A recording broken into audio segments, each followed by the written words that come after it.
Hey guys, normally we just straight wholesale properties or do like a simple assignment.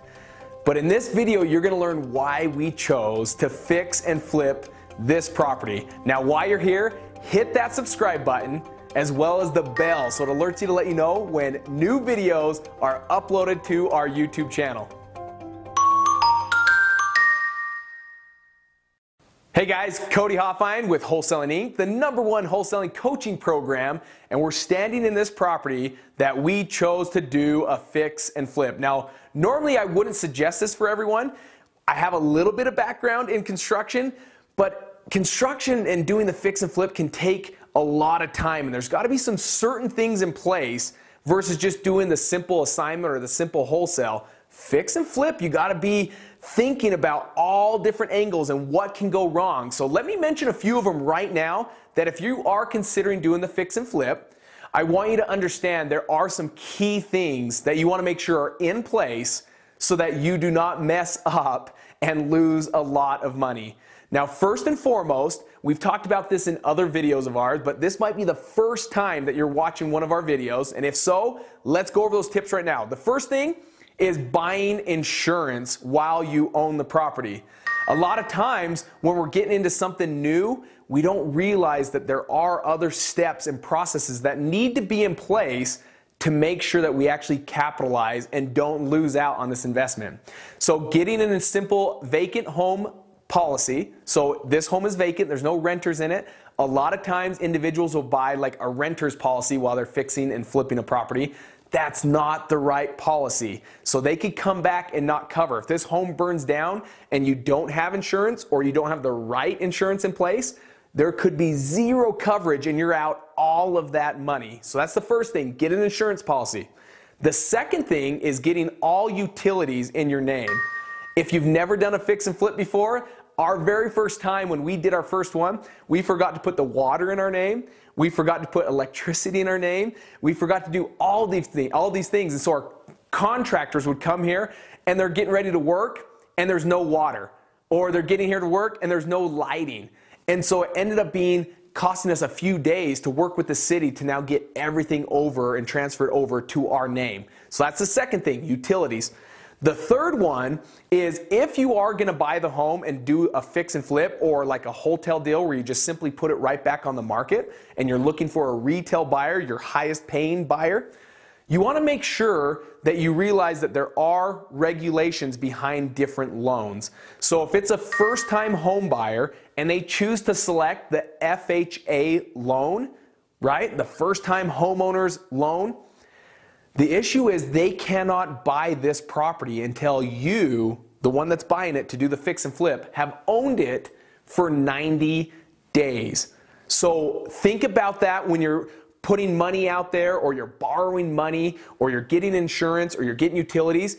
There could be a chance that you have to hold on to this home for a minimum of 90 days if your end buyer is an FHA home buyer.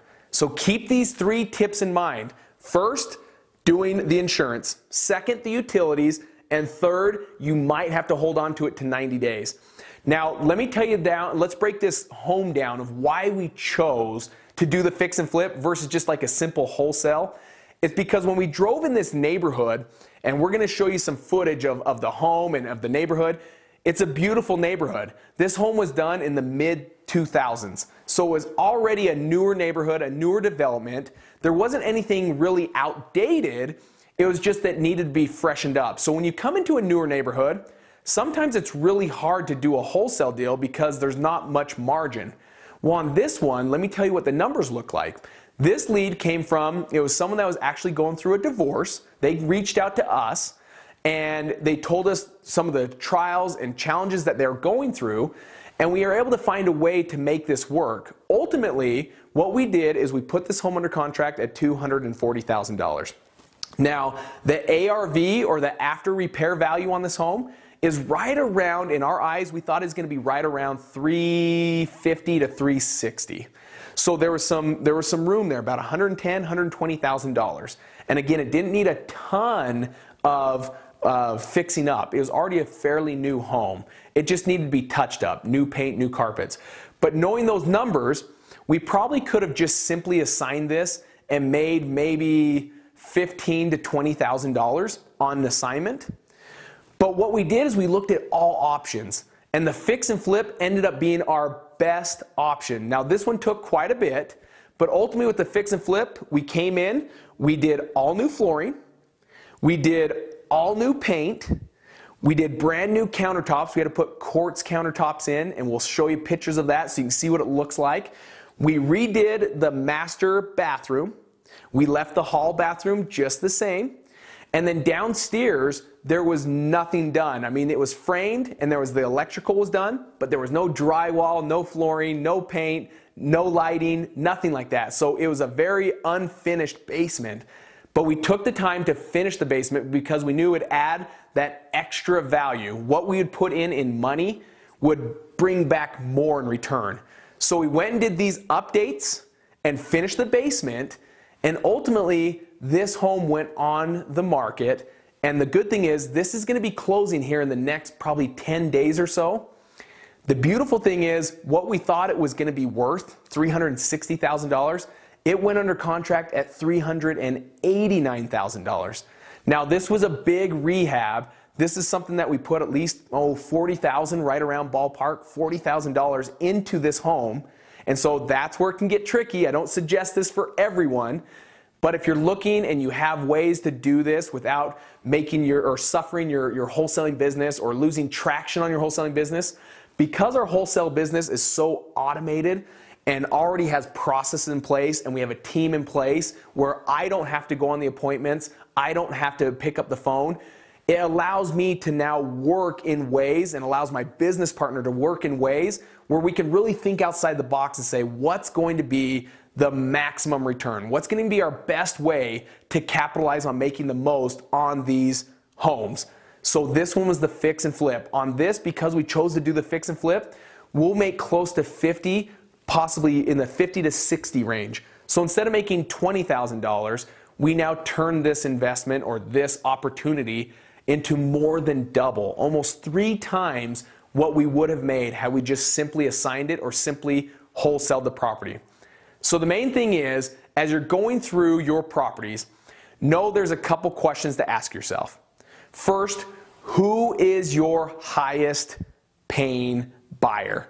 That's always going to be a retail buyer.